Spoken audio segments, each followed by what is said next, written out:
Bismillahirrahmanirrahim. Assalamualaikum warahmatullahi wabarakatuh. Alhamdulillahirrahmanirrahim.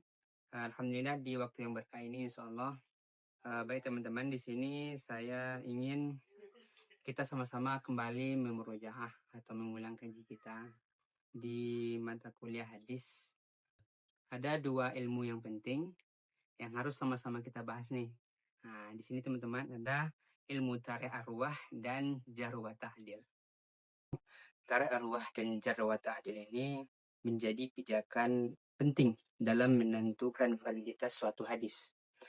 Dengan memahami sejarah perawi serta penilaian kredibilitas mereka, kita dapat mengetahui bagaimana para ulama menyeleksi suatu hadis dengan benar-benar atau otentik dan dapat dijadikan sebagai hujjah.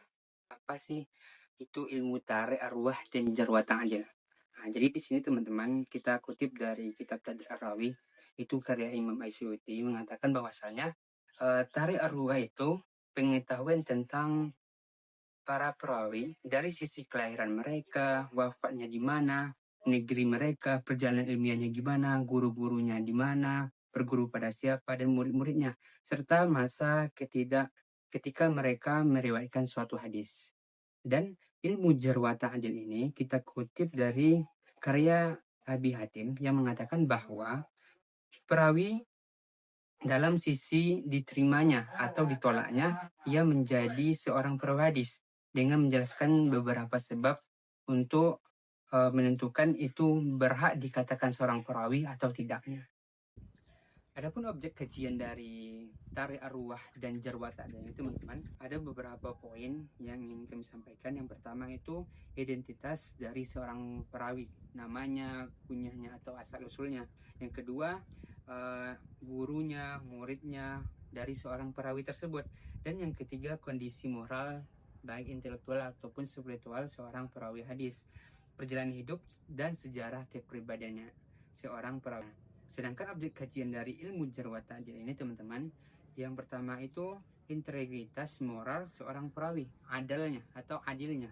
Gimana seorang perawi itu bisa disebut seorang perawi. Jadi dilihat dari keadilannya, kapasitas daya ingat serta ketelitiannya atau kedobitan seorang perawi hadis. Kemudian riwayat yang diriwayatkan oleh seorang perawi hadis gitu teman-teman.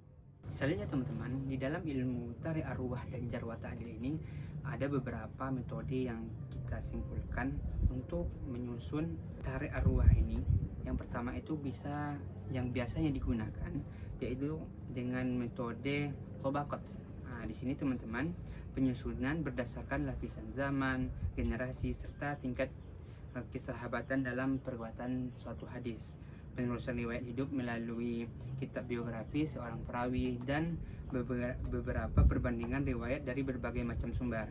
Sedangkan metode yang digunakan untuk ilmu jarh wa ta'dil teman-teman, yaitu dengan menganalisis atau pernyataan ulama jarh wa ta'dil, membandingkan penilaian antar ulama serta kategori periwayat, baik dia seorang yang thiqah, saduk, dhaif ataupun yang matruk teman-teman.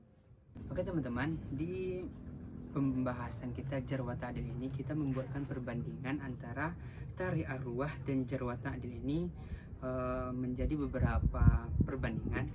Yang pertama itu tarikh arwah fokus pada biografi seorang perawi, namanya, gurunya, muridnya, waktu lahirnya, wafatnya dan berbagai macam perjalanan hidupnya. Sedangkan jarh wa ta'dil fokus pada penilaian kualitas seorang perawi, jujurnya, adilnya, atau kuat dan lemah hafalan seorang perawi. Tarikh arwah bersifat deskriptif, sedangkan jarh wa ta'dil ini bisa disebut dengan bersifat evaluatif teman-teman. Baik teman-teman, mungkin ini yang dapat saya sampaikan. Mudah-mudahan ilmu ini dapat bermanfaat bagi kita, khususnya bagi teman-teman nih yang fokus di hadis. Semoga bisa membantu pembelajarannya dengan metode-metode yang kita sampaikan. Assalamualaikum warahmatullahi wabarakatuh.